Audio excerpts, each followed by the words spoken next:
Imagine for a moment, you're standing at the edge of a great unseen reservoir. No walls, no floor, just boundless substance, waiting. Not the kind of substance you can pour into a jar or stack in a vault. This is creative essence, unshaped, untapped, unrealized. And it's been responding to you your whole life, even when you didn't know its name. You've touched it every time you dreamed of something better, every time your mind wandered past limitation, every time you said, even silently, there must be more than this. That whisper, that ache, that spark, that was your imagination making contact. As Thomas Troward once taught, imagination is not the domain of idle wishers or artistic types. It's the womb of all form, the architect of outcomes, the invisible sculptor behind visible results. So before we journey inward, I invite you to like and subscribe, but only if it truly resonates with your soul. Now we begin. Imagination is not a toy of childhood. It is the tool of consciousness. It is the beginning of every system, every invention, every fortune. Before anything exists materially, it must exist imaginally. This is not poetry. It is precision. There is no such thing as an uncaused condition. You may be tempted to believe your life is shaped by forces out there, by the news, by markets, by other people's moods or history's momentum. But when you look closer, you begin to see the thread. Everything you have ever called into form began in your mind, as an image, a possibility, a felt vision you held long enough to embody. And it is this point, embodiment, that separates the casual dreamer from the conscious creator. Most people imagine, but only fleetingly. They flirt with new pictures, only to return to the same old scenery. Why? Because sustained imagination requires courage. You are not merely thinking pretty thoughts. You are swimming against the current of mass opinion, of memory, of mood. And unless you learn to steer deliberately, you will drift passively.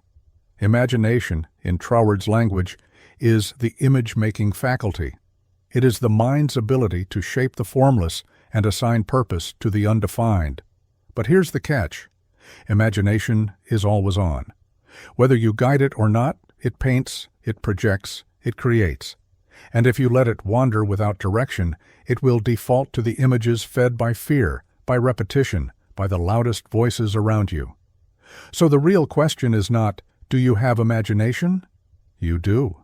The question is, what atmosphere are you allowing it to work within? This is where the shift begins. Instead of seeing imagination as entertainment, you begin to see it as governance. You stop daydreaming and start decreeing. That's not fantasy, it's form building. That's not delusion, it's dominion. The truth is, every prosperous life begins with someone refusing to accept the outer facts as final. Someone who imagines not just more, but different. Not just escape, but expression. Not just relief, but radiance. And this creative act is not passive. It is spiritual leadership of your own mind. It is a solemn responsibility to give form to the invisible in ways that honor the truth of your being. Your outer life is not waiting for you to work harder. It is waiting for you to imagine more accurately, more vividly, more faithfully. Because the quality of your imagination determines the quality of the mold you place before the law. And the law, impartial and exact, will always fill the mold you give it. You don't have to know how it will happen. You don't have to beg for it or prove yourself worthy. You simply must be clear, consistent, and congruent. Imagination is not about forcing reality. It's about planting the pattern that reality cannot help but follow. You will start to notice that things shift when you do. Doors open where before there were only walls. Resources appear not because you chase them, but because you became the person they recognize. People respond differently because your energy no longer pleads, it proclaims. And all of it, every bit of it, begins with a willingness to imagine as a spiritual act, not for escape, but for emergence.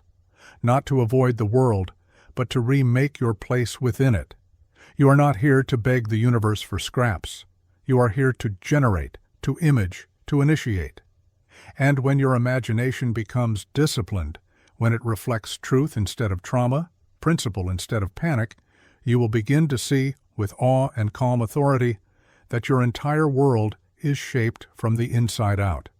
Because the cause of all prosperity is internal clarity, and the origin of that clarity is imagination, consciously held, steadily cultivated, and bravely believed. There is a field around you right now, not metaphorically, a literal field of thought. It's not seen, but it is felt, not by your fingers, but by the law that governs form. Troward called this your mental atmosphere, and it's doing far more than reflecting your emotions. It is organizing your life. You might assume that your outer conditions shape your mindset, but the truth is the inverse. The quality of your mental atmosphere precedes and molds the world you walk into. Your finances, your relationships, your opportunities, they all take their cue from what you're broadcasting within. And here's the crucial insight. This atmosphere is not a product of your mood. It's not about momentary hope or excitement. It is the result of sustained thought. What you dwell on, believe in, expect, and feel over time, that is what gives shape to your atmosphere. Think of it like weather. A sunny day does not make a climate. One clear sky does not change the desert into a rainforest. And in the same way, a good day does not rewrite your life. But the consistent radiation of thought, the habitual vibration of your inner world, that does. So if prosperity seems distant, it's not because the substance isn't there. It's because the atmosphere hasn't been made welcome to it. The conditions around you are echoing what your inner climate has allowed. Now pause, not in silence, but in comprehension. This doesn't mean you're to blame for every difficulty. This means you are powerful in every difficulty. You are not a leaf on the wind of circumstance. You are the barometer of your own becoming. Your mental atmosphere is always speaking, not in words but in patterns, in energetic consistency, in the unseen rhythm that tells life what kind of conditions to deliver to your doorstep. And this rhythm cannot be faked. It is not altered by vision boards taped up for a week or mantras you don't believe.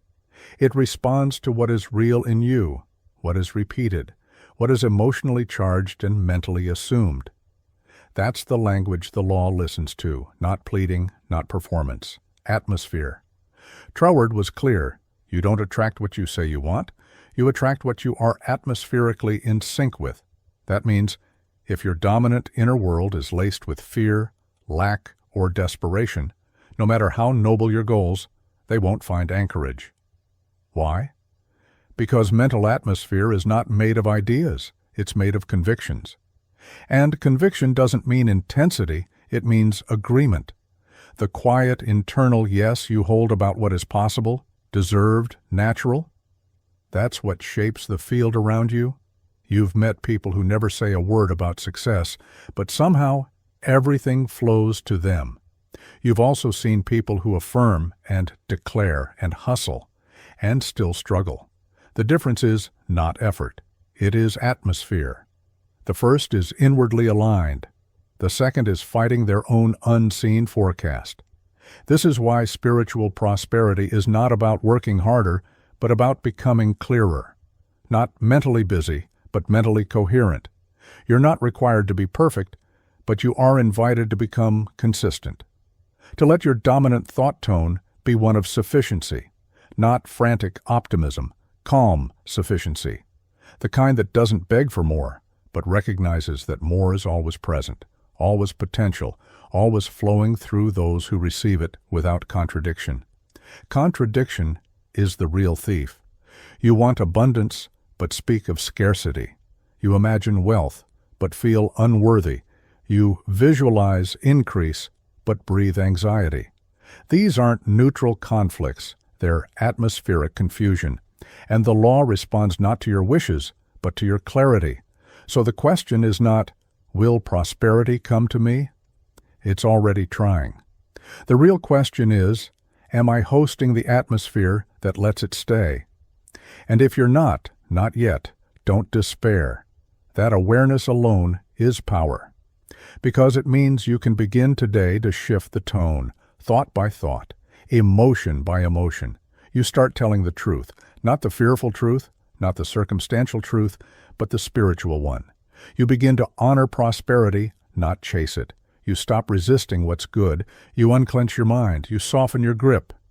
And in that release, your atmosphere opens. The clouds part. And what's always been circling finds its way to land. That is the work.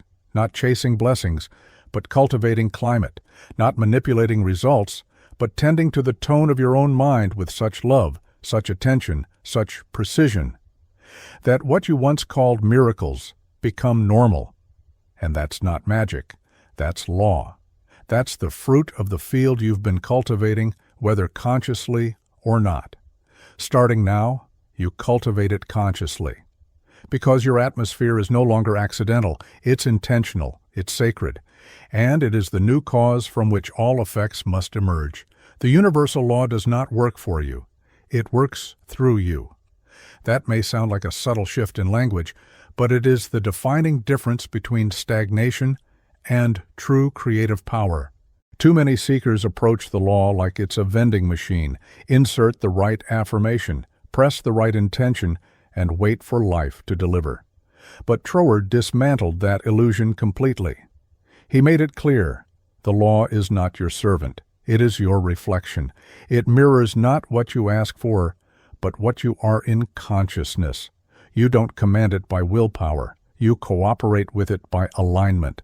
And that cooperation begins by dropping the fantasy of a reward system. The law does not give prizes for spiritual effort. It fulfills patterns. It flows through channels. And if those channels, your thoughts, emotions, and beliefs, are blocked by contradiction, it simply redirects itself elsewhere. So, the moment you imagine that life owes you something, or that the universe is waiting for your worthiness, you've stepped out of your role as co-creator and back into the role of spiritual beggar. That posture has no power. Because it denies your place in the process. It ignores that the law needs you, not as a recipient, but as a point of expression. You are not asking for miracles. You are the miracle when you understand your function.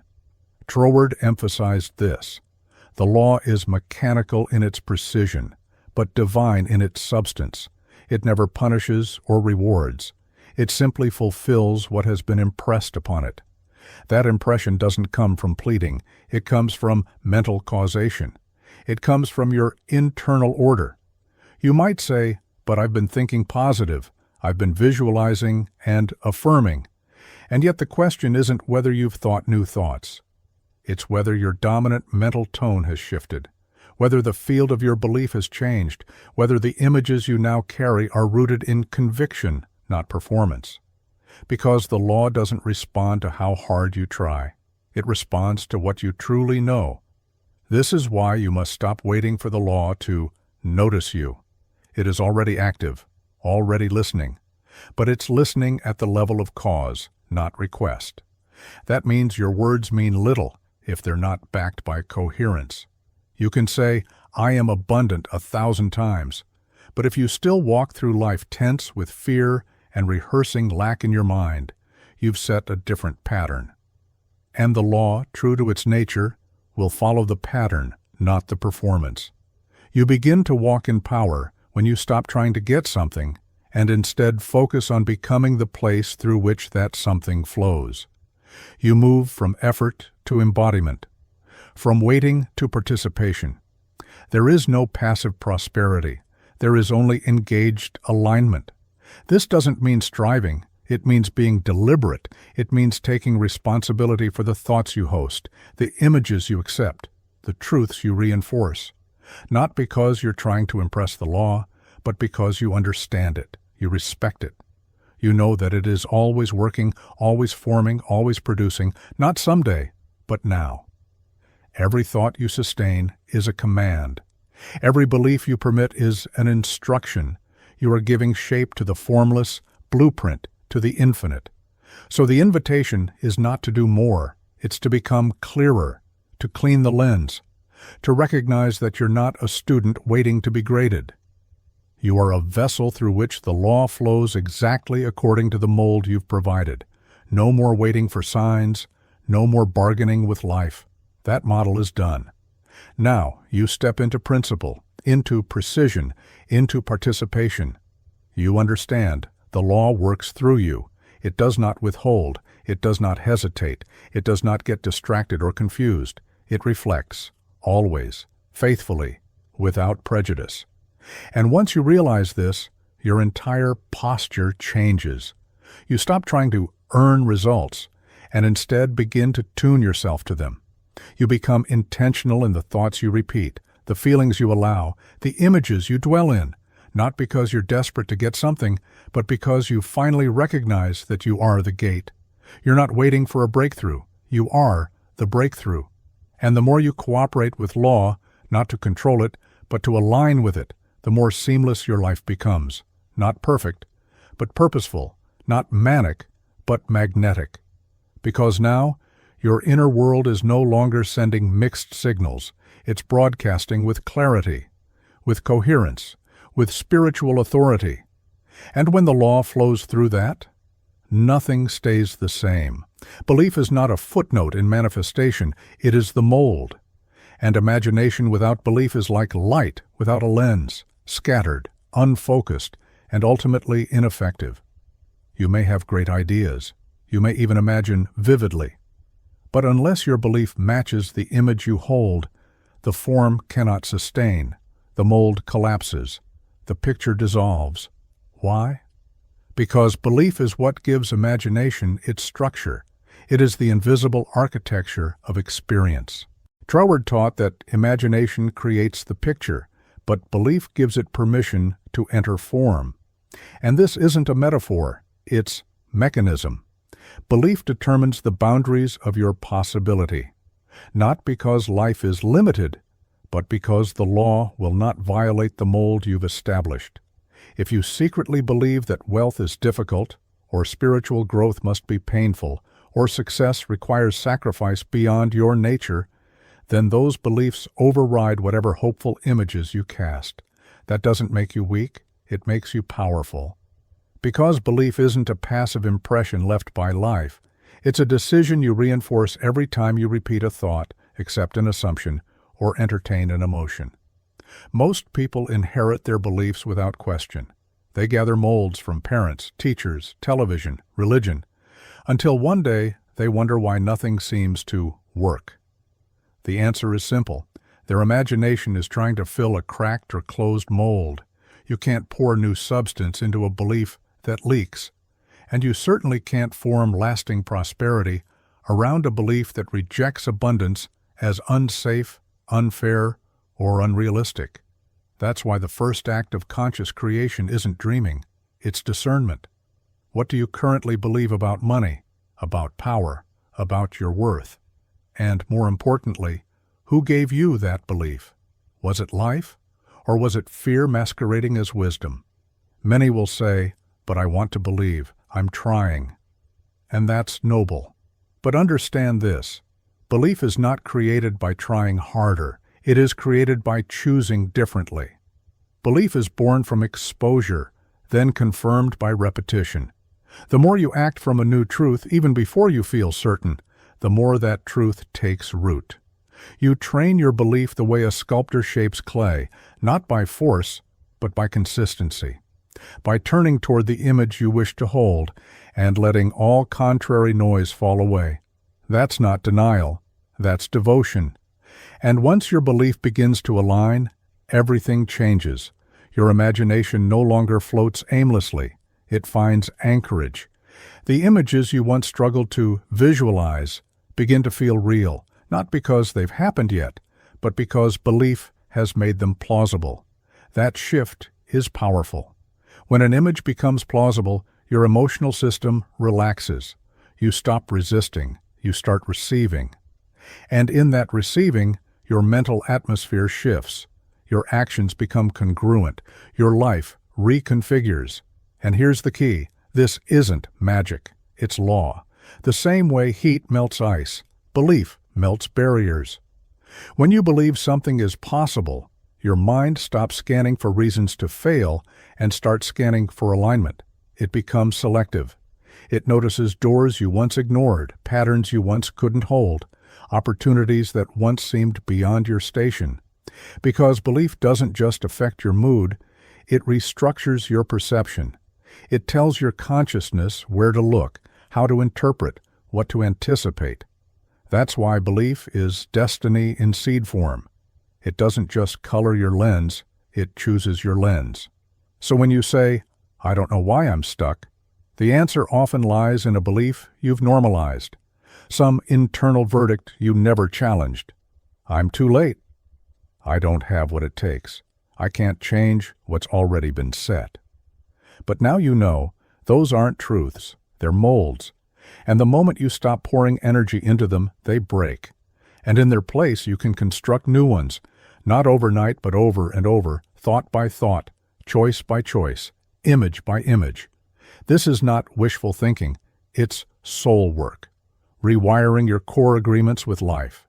And the more you do it, the easier it becomes, not because life becomes easier, but because you become clearer. You stop fighting your own vision. You stop asking if and begin embodying when. You stop leaking power through doubt and start consolidating it through practice. Belief is not a feeling. It's not always a rush of certainty or a swell of emotion. It's often quiet, unremarkable. A steady yes beneath the noise. A subtle but resolute agreement with the image you've chosen to hold. And that agreement, that mold, once set in conviction, becomes the silent force behind every visible outcome you'll ever know. So hold the image, tend the mold, and let belief do what it was made for, not to impress the law, but to shape it. Most people think they're thinking, but in truth, they're just reacting. They're replaying circumstances, echoing fears, analyzing outcomes that have already unfolded. Their thoughts are commentary, not causation. And in that loop of reflection, they unknowingly surrender their creative power. But Troward was unapologetically clear. Thinking is not observation, it is origination. It is not about describing what is, but shaping what will be.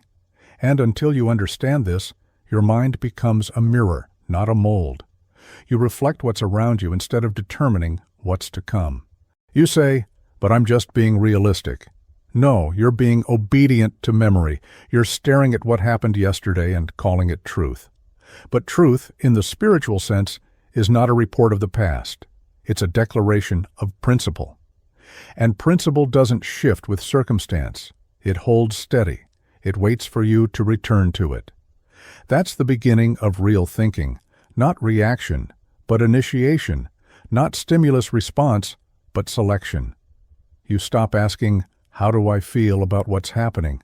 and start asking, "What mental cause am I willing to accept as real now?" Because your thoughts are not spectators in your story. They are builders, quiet architects behind the scenes. Every time you entertain an idea with emotion, you're giving it blueprints. You're saying, "Make this real." Whether you intend to or not, the law obeys. This is why casual thinking is dangerous. Not because it's morally wrong, but because it's mechanically active. A half-hearted worry, a careless judgment, a whispered complaint. They seem harmless in the moment, but if they're allowed to root, they form patterns. And patterns, once established, don't care about your intentions. They just fulfill. So the real power isn't in thinking positively, it's in thinking causally, deliberately, with awareness of your authority. You begin to ask yourself, is this thought helping me build a future I would choose? Is this image a reflection of principle or just panic? Am I thinking from truth or from trauma? That's the pivot. That's the moment you move from drifting to directing. You realize that commentary is a trap. It makes you feel like you're awake when you're actually just narrating sleep. It gives you the illusion of awareness without the substance of authority. But when you start to think from principle, from that deep reservoir of cause, you stop seeking evidence and start generating it. You no longer wait for signs. You become the sign. You no longer measure your success by temporary feedback. You measure it by internal coherence. You think because it is law, not because it feels good, and in doing so, You rise above the mood of the day. You rise into governance. This doesn't mean suppressing emotion, it means refusing to be steered by it. Feelings are weather, thoughts are architecture. You're allowed to feel the storm, but you don't let it redesign your home. So you train yourself to think as a builder. You think as a cause setter. You develop the habit of pausing before you interpret. You notice your inner narratives and where they came from. And you begin to ask with bold clarity, is this thought mine or is it borrowed? Is it based in truth or based in trend? Most of what passes for thinking today is just internalized noise, other people's conclusions, unchallenged assumptions, recycled fears. But real thought, the kind Troward spoke of, is sacred. It's generative, it's clean, and above all, it is yours. You become someone who no longer waits for reality to tell you what's possible. You inform reality. You stop parroting conditions and start producing causation. And in that moment, you begin to live as the law's equal, not because you control it, but because you cooperate with it. You don't beg the principle to help you. You embody it. You don't wish for better outcomes. You plant better seeds. You don't react. You initiate. And over time, the shift becomes visible. People begin to sense something steady in you, unshakable. They don't know what changed, but they feel it. You've stopped playing by conditions and started creating from command. Because your thoughts are no longer running wild, they are directed. Your mind is no longer a courtroom of complaints, it is a studio of creation. You're not repeating the past, you're authoring the future. This is thinking as Troward intended, not passive, not observational, but causal, clean, committed. So the next time you catch yourself narrating what's wrong, pause, ask, is this commentary or cause? Then choose again, build again, think again. Because reality is not waiting to see what happens to you. It's waiting to see what you initiate through thought and what you're finally ready to refuse. Wealth isn't kept in banks. It doesn't sit in vaults or cling to account balances. It lives in consciousness. It radiates through mental posture. It flows through people whose inner state has been tuned to abundance, not as a fantasy, but as a familiar tone. Prosperity, in its purest form, is not a collection of things, it's a condition of being. A frequency of thought so consistent, so self-assured, that it naturally gives rise to visible supply, not occasionally, not unpredictably, but lawfully. Troward made this distinction boldly. Wealth is not accumulation, it is radiation. It is not measured by how much you store, but by how much life you allow to pass through you. And that requires a complete reframe, because the world teaches you to chase money, to hoard it, to prove your success by external trophies. But those things can be taken, they can fluctuate, they come and go. And if your sense of prosperity is tethered to them, you'll be a prisoner to every market shift, every job change, every temporary dip in numbers. But when wealth is recognized as a state, not a storage, you reclaim the power you never lost. You realize that money is not the source. It's a symbol.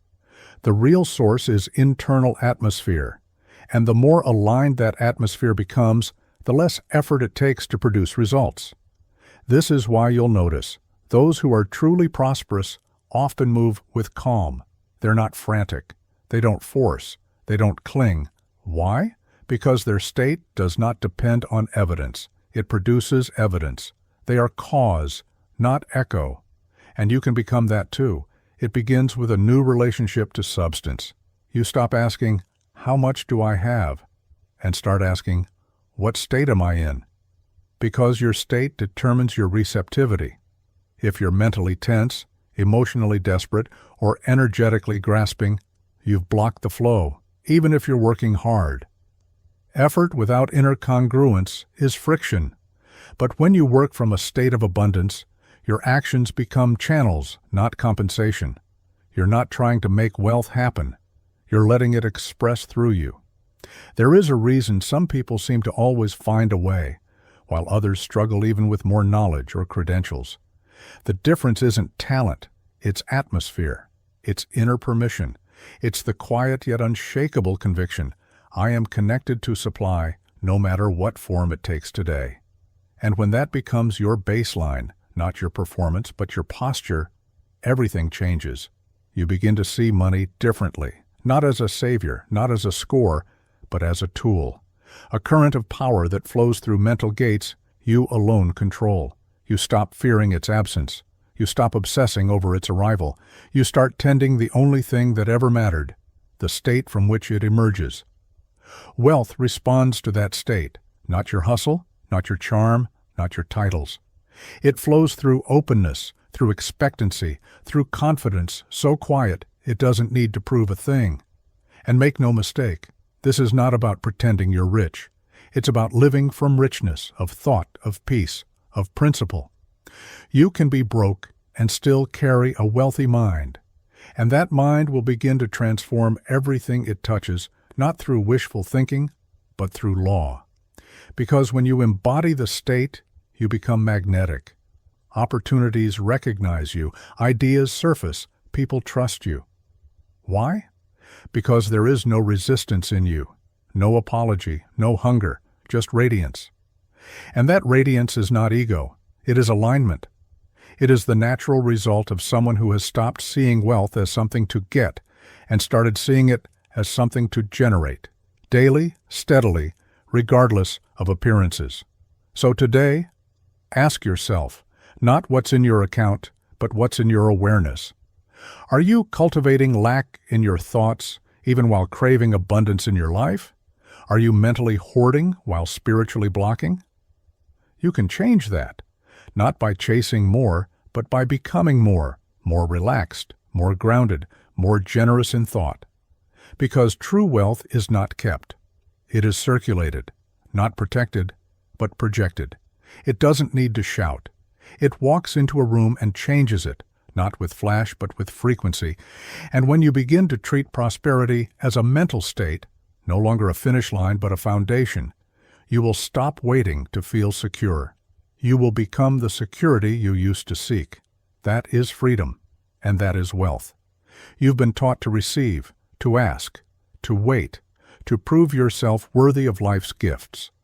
But the law doesn't respond to need, it responds to nature. And the nature of prosperity is radiative, not receptive. It flows from you before it flows to you. Troward called this the principle of radiating substance. In other words, to have you must first give, not necessarily in coin or gesture, but in spirit. You must give off the tone of wealth, the feeling of sufficiency, the presence of someone who knows, without panic or performance, that supply is the natural result of your mental position. The world teaches you to collect. But collecting is not the same as creating. When you hoard your energy, when you guard your thoughts, emotions, generosity, you send out a signal that there isn't enough, that you must conserve, that you live in a world where life is withheld and safety lies in defense. But when you radiate, when your thoughts are open, your presence generous, your ideas freely given, something remarkable happens. You become magnetic. You begin to match the universe's own rhythm, which is always one of circulation. Prosperity doesn't stop. It doesn't stagnate. It flows through those who mirror its movement. This doesn't mean reckless giving. It doesn't mean forcing yourself to smile while you're in pain. It means understanding that your internal output, the thoughts you transmit, the emotions you entertain, the self-image you broadcast, that is your first act of giving. And it's happening all the time, whether you're conscious of it or not. Every interaction you have, spoken or silent, is a broadcast, a radiation of belief. If you walk into a room carrying fear, resentment, or desperation, people feel it. Even if you say all the right words, the signal is mixed. Life picks up on that too. But walk in grounded, unhurried, clear, radiating trust, not in outcomes, but in law, and everything shifts. You stop chasing opportunities, they find you. You stop trying to convince others of your worth. They recognize it before you speak, not because you're louder, but because your frequency is clearer.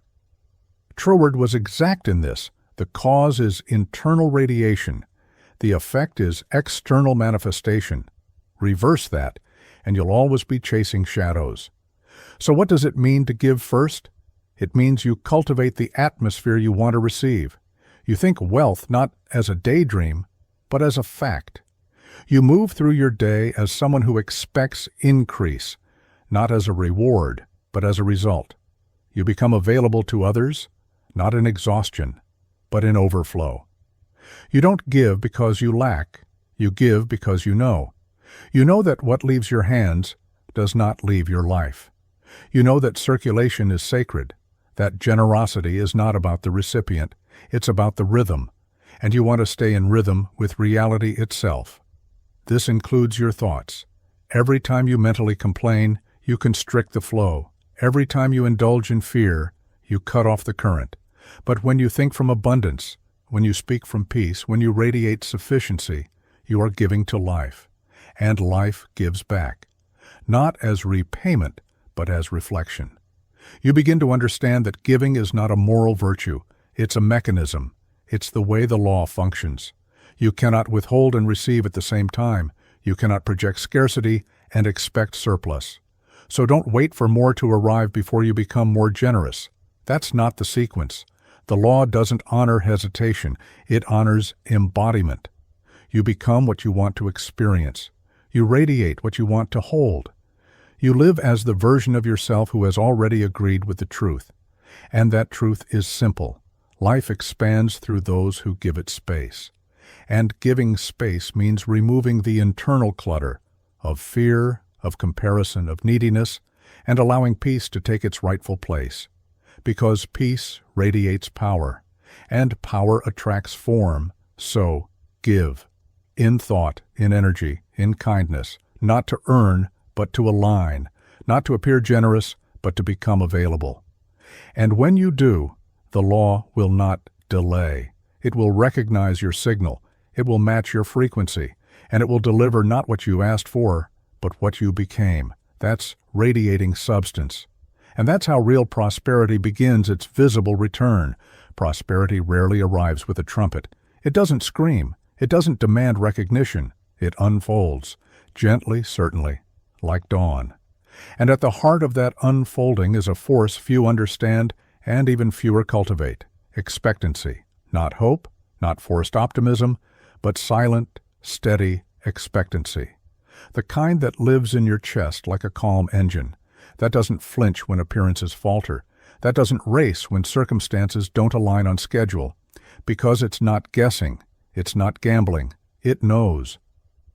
Troward understood this distinction deeply. Expectancy, he wrote, is the spiritual posture of faith. Not faith in a deity who intervenes or a world that may or may not reward you, but in law itself, in cause and effect, in the certainty that what you have planted must take root, that what you have imagined, believed, and sustained will arrive in form as surely as morning follows night. But here's where most people stumble. They confuse action with control. They obsess over timelines. They analyze signals. They chase signs, looking for validation that things are working. In doing so, they reveal that they do not yet expect. They doubt, cleverly disguised as vigilance. But expectancy isn't anxious. It's not frantic. It's quiet. It's still. And because of that, it's often mistaken for inaction. But make no mistake, this stillness is not passivity. It's power. It's the kind of power that comes from inner clarity, the kind of power that no longer negotiates with appearances. When you expect, you don't ask if. You simply prepare, not with frantic effort, but with peaceful readiness. You wake up differently. You organize your life, not around what's lacking, but around what's coming. You carry yourself not with arrogance, but with assurance. Your words begin to change, not in volume, but in tone. People hear something steady in you, a calm anticipation, not wishful thinking. Presence. And presence is magnetic, because the law responds not to desperation, but to congruence. When your thoughts, emotions, and behavior all agree that good is unfolding now, without needing to be forced, without needing to be proven, then You are in expectancy. And expectancy, when maintained, is irresistible. But to hold expectancy, you must first shed contradiction. You cannot expect prosperity while entertaining fears of loss. You cannot prepare for increase while secretly worrying about exposure. You cannot speak of alignment while mentally rehearsing delay. These may seem like harmless mental habits, but they fracture your signal, and the law, precise as it is, responds to that fractured tone. So the work becomes this: not to strain but to settle, to choose again and again the inner posture that says, I do not need evidence, I am the evidence. You begin to treat expectancy as a spiritual discipline. You catch yourself when you start scanning for proof. You interrupt the thought that says, what if it doesn't happen? And replace it not with fantasy, but with fact. What I have seeded in law must bear fruit, if I do not uproot it with fear. And yes, it takes stamina. The world will tempt you to doubt. The clock will whisper lies about delay. But your task is not to match the world's volume. Your task is to hold the note, to maintain the inner hum of expectancy like a sacred flame, because that flame lights the path forward. You begin to notice, when you expect, your choices sharpen. You waste less time. You hesitate less. You become more precise in your speech, more discerning in your focus. Why? Because you're no longer dabbling. You're no longer asking if things will unfold. You're positioning yourself to receive what you've already claimed. And people around you will notice. They may not understand it. They may call it confidence or calm or something different about you. But you'll know it's expectancy, not built in a day, but cultivated through repetition, through alignment, through unwavering attention to the inner climate of certainty. This is not arrogance. It's not fantasy. It is spiritual intelligence. It's the quiet insistence that you were never waiting for the world to give you permission. You were learning to become receptive to what was already yours in essence, waiting only for the proper mental environment to enter form. And now you've built that environment, not with noise but with clarity, not with pressure but with precision. So stand in that expectancy, not loudly but solidly, because life moves for those who prepare in peace. And expectancy is the door you hold open steadily, faithfully, until form walks through. Emotion is powerful, but it is not law. And if you live by it, your life becomes a storm. Up when conditions are sweet, down when they aren't. Pulled by reaction, scattered by moods, governed by sensation. But the law that governs prosperity does not bend to emotion. It obeys principle. Troward insisted, if you would master your life, you must obey the law, not your emotional tides. This is not suppression. It's sovereignty. It means recognizing that your feelings, though valid, are not final. They are indicators, not instructors. They reflect the weather of your internal world, not the architecture. The architecture is built by thought, by belief, by choice. When you're ruled by feeling, your mental house has no foundation. You begin to confuse intensity with accuracy. You feel unworthy, so you assume you are. You feel anxious, so you assume delay. You feel excited, so you assume arrival. But in all cases, you've surrendered cause to a temporary sensation. Emotions can point to where alignment is off, where wounds still speak, but they cannot create. They are not the blueprint. They are the atmosphere that changes with the hour. But law is stable, impartial, unwavering. So here's the call. Do not dishonor the law by worshiping your moods. You were not given consciousness to be a leaf in the wind. You were given it to direct, to choose, to govern. You don't deny what you feel. You simply refuse to be led by it. You feel it, acknowledge it, then return to principle. Because emotion is personal. Law is universal. And when the two conflict, only one can lead.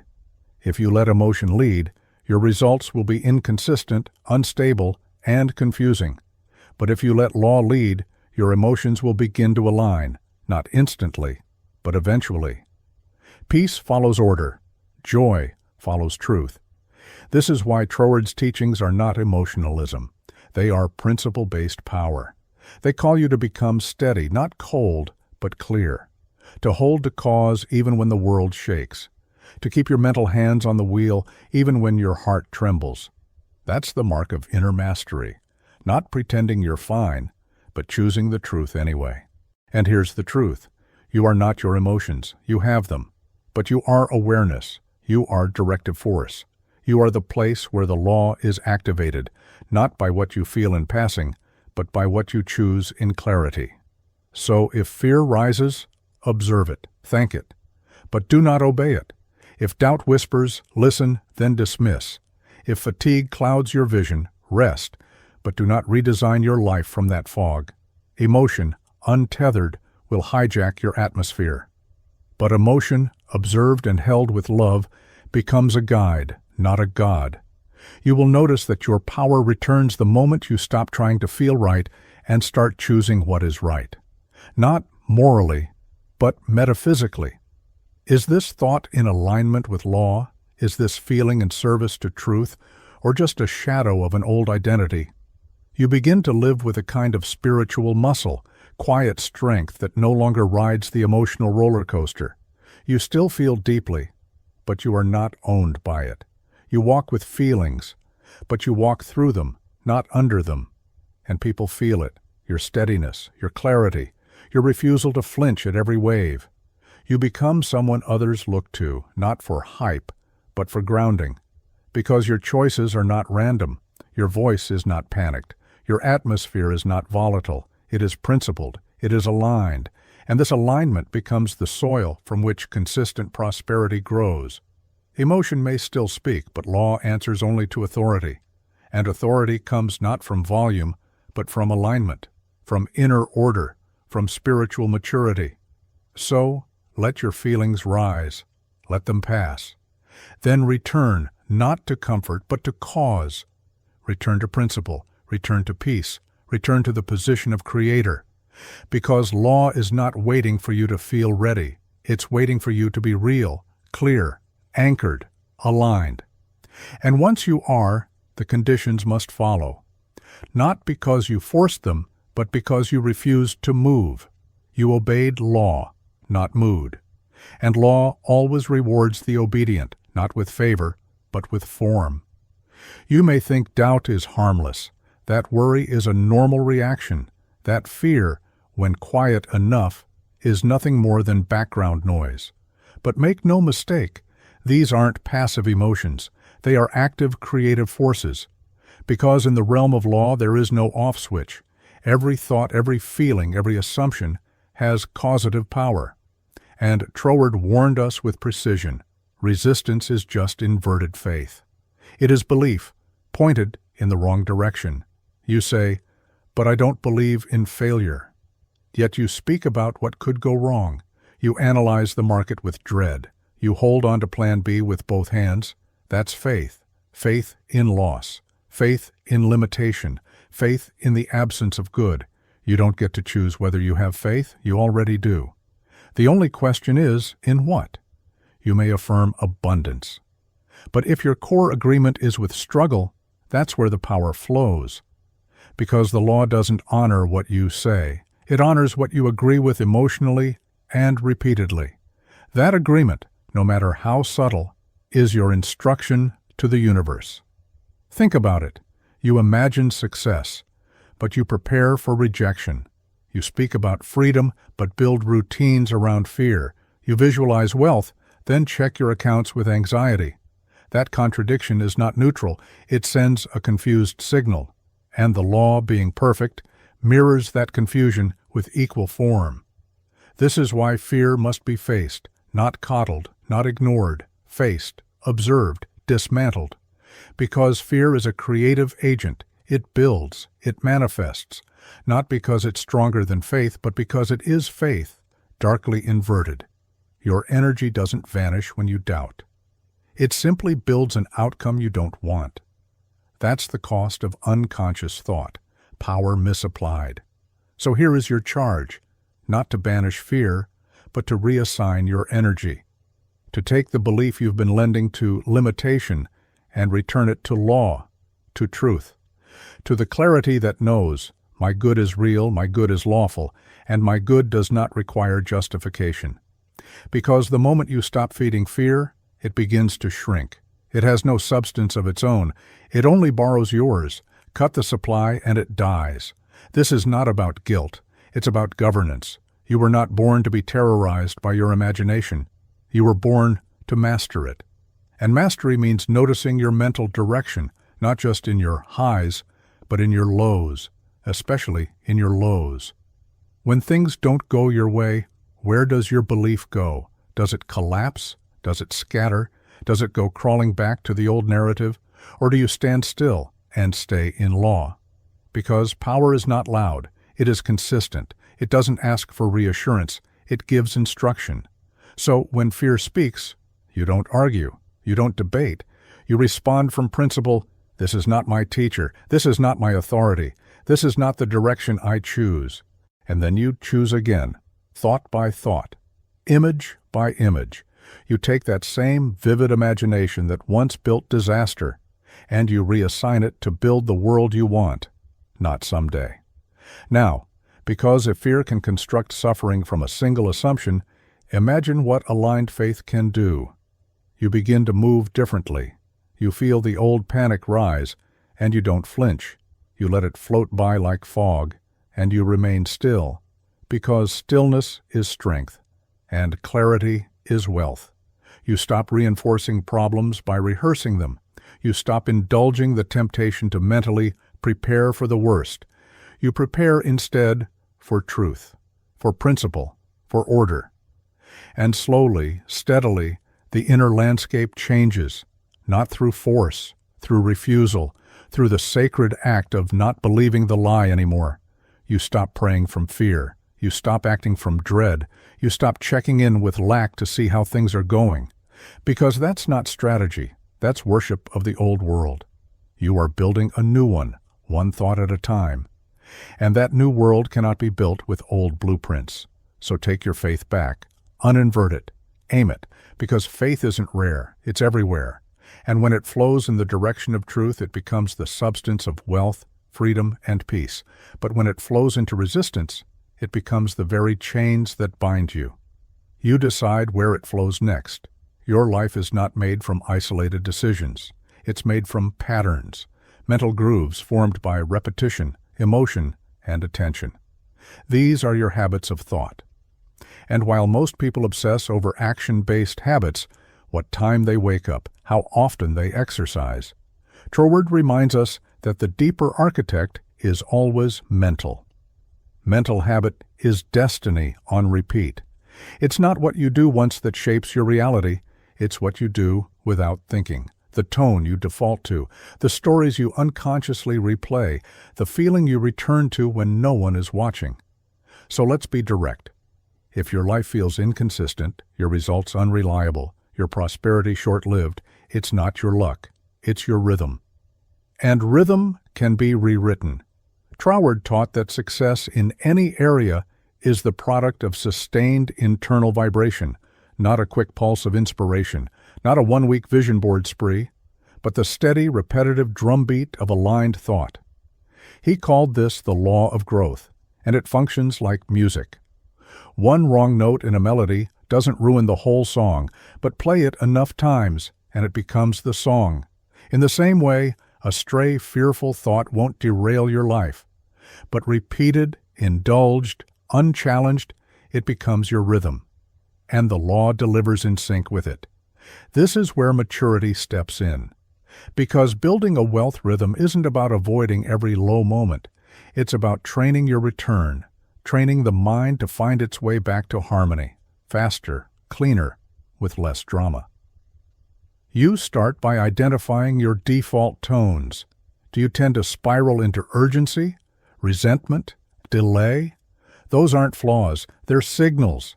They show you what your unconscious is rehearsing, and you don't need to fight them, you need to overwrite them. How? With repetition, with precision, with love.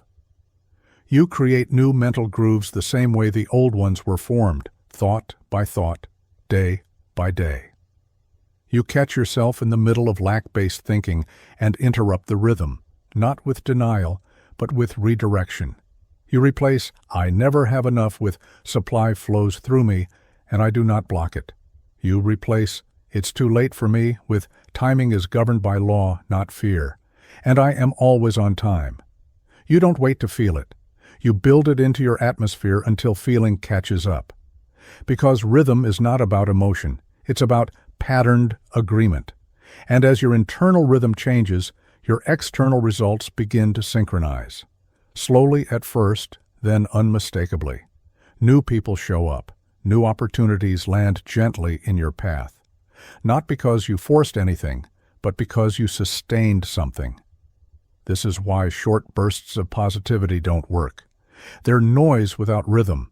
The law doesn't respond to emotional spikes. It responds to frequency, and frequency is only formed through constancy. So the work is not to feel inspired every day. The work is to hold your tone even when you're not, to make harmony a habit, to make sufficiency your new neutral, to become so grounded in your wealth rhythm that even your doubts begin to dissolve, not through suppression, but through irrelevance.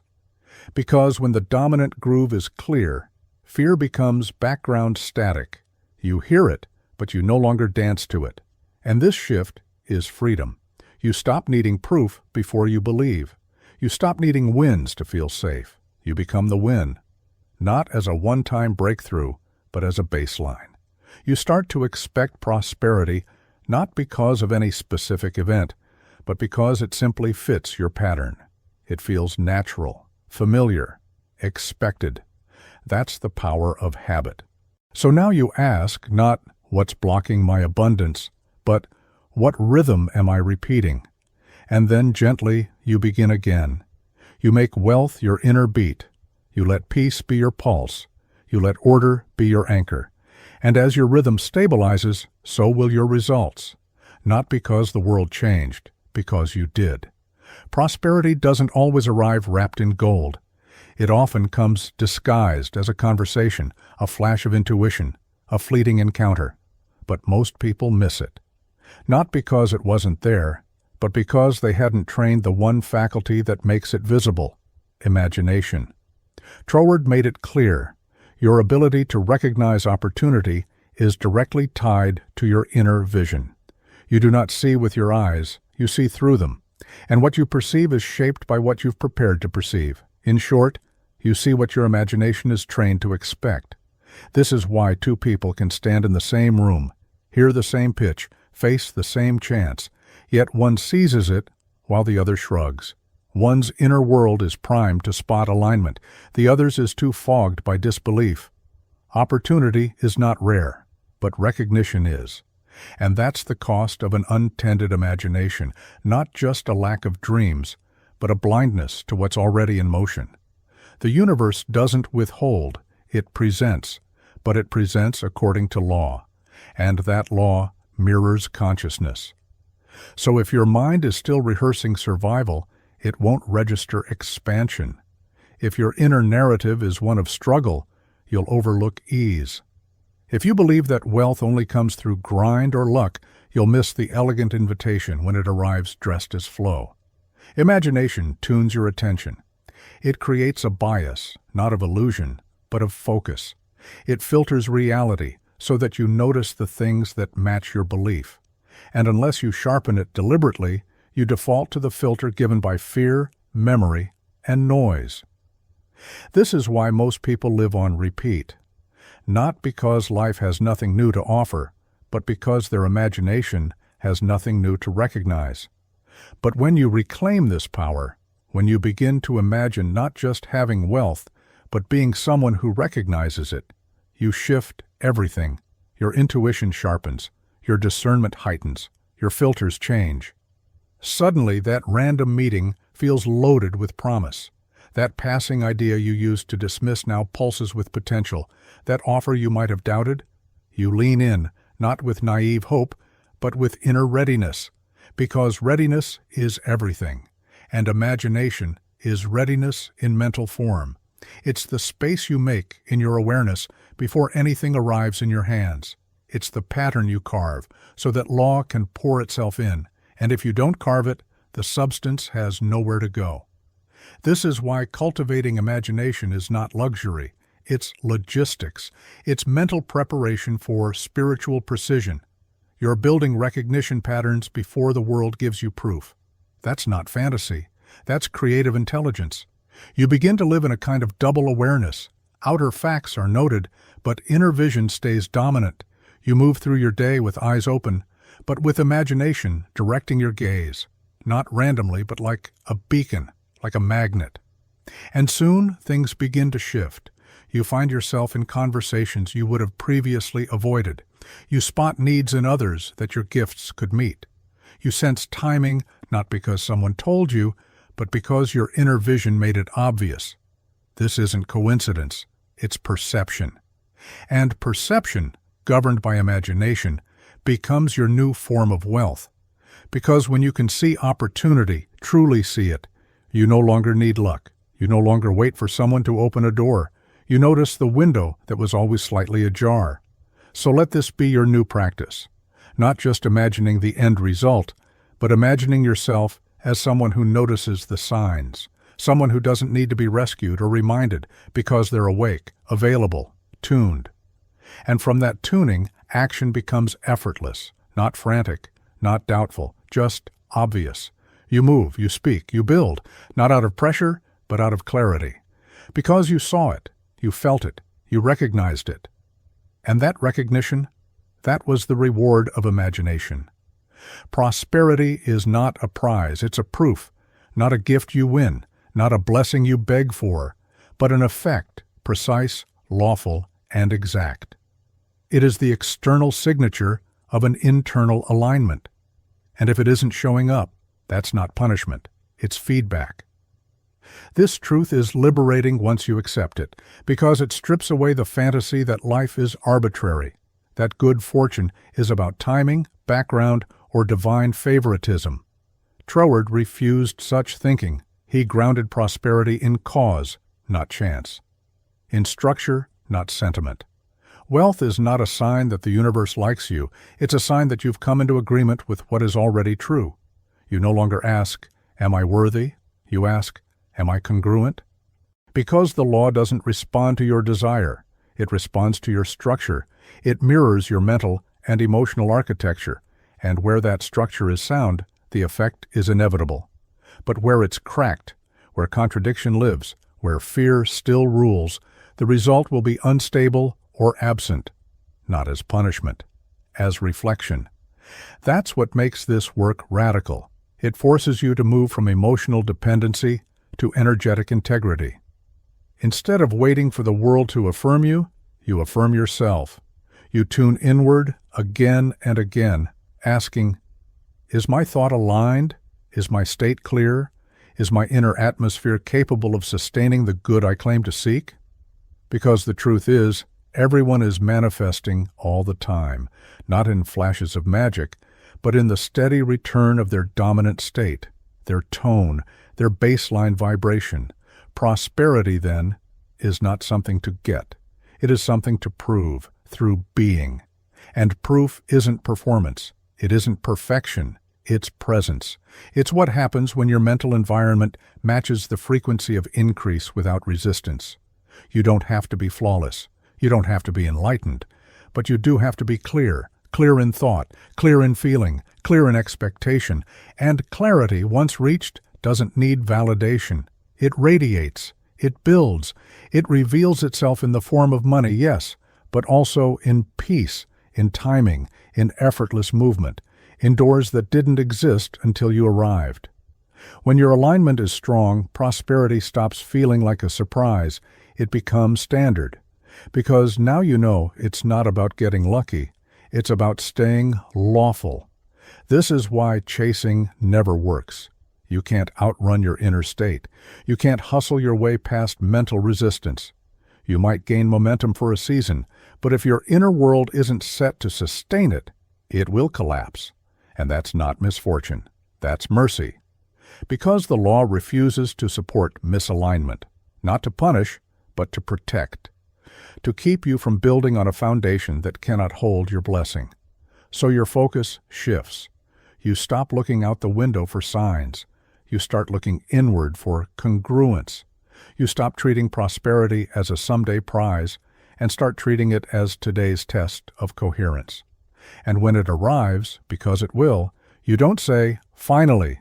You say, "Of course." Not from ego, but from recognition, from peace, from the knowing that effect must follow cause, that your world didn't change. You did. You made room. You maintained tone. You stopped performing and started embodying, and that embodiment became evidence.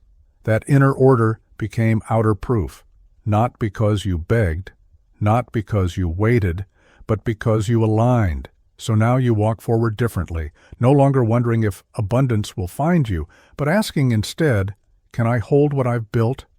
And the answer increasingly is yes, because you've stopped aiming for prizes. You've started building proof. Environment is loud. It flashes its warnings. It broadcasts its limits. It whispers old narratives into your ears every day, through people, through circumstances, through the residue of yesterday's fears. But none of it has authority unless you agree. You are not a product of your environment. You are a product of your recognition. And what you recognize as true becomes law, not in the world, but in you. Troward taught that surroundings don't dictate consciousness. Consciousness selects its surroundings. That doesn't mean you control every external detail, but it does mean your internal state filters, interprets, and ultimately determines what sticks and what slides off. You can be in a room filled with doubt and still be the one who sees the possibility. You can come from years of scarcity and still make wealth your new default. You can walk through chaos and still radiate clarity, not because of where you are, but because of who you've decided to be. This is not denial. This is dominion.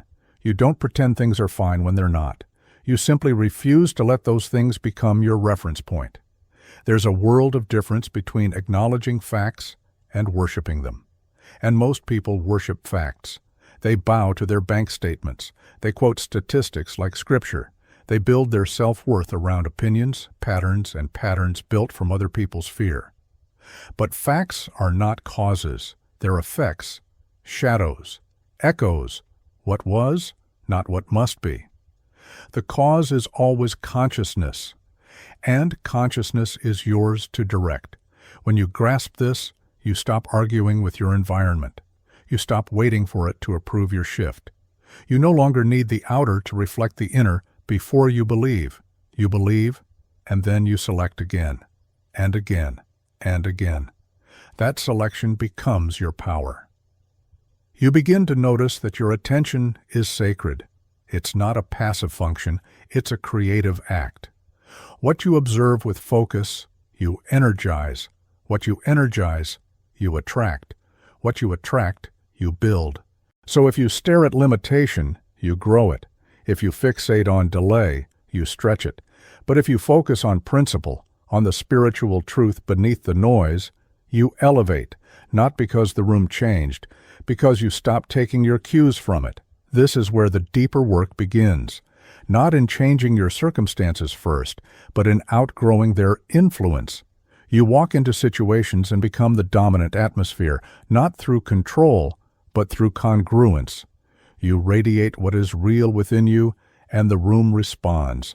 Not always immediately, but inevitably. You don't need to convince anyone. You don't need to protest your past. You simply align, and the environment adjusts or fades. And yes, sometimes you will be called to leave a place, a relationship, a system. But it won't be out of panic. It will be from recognition. I have changed, and this no longer matches me. And the beautiful truth is, you won't fear that transition, because you've learned that location is not your source. Conditions are not your God.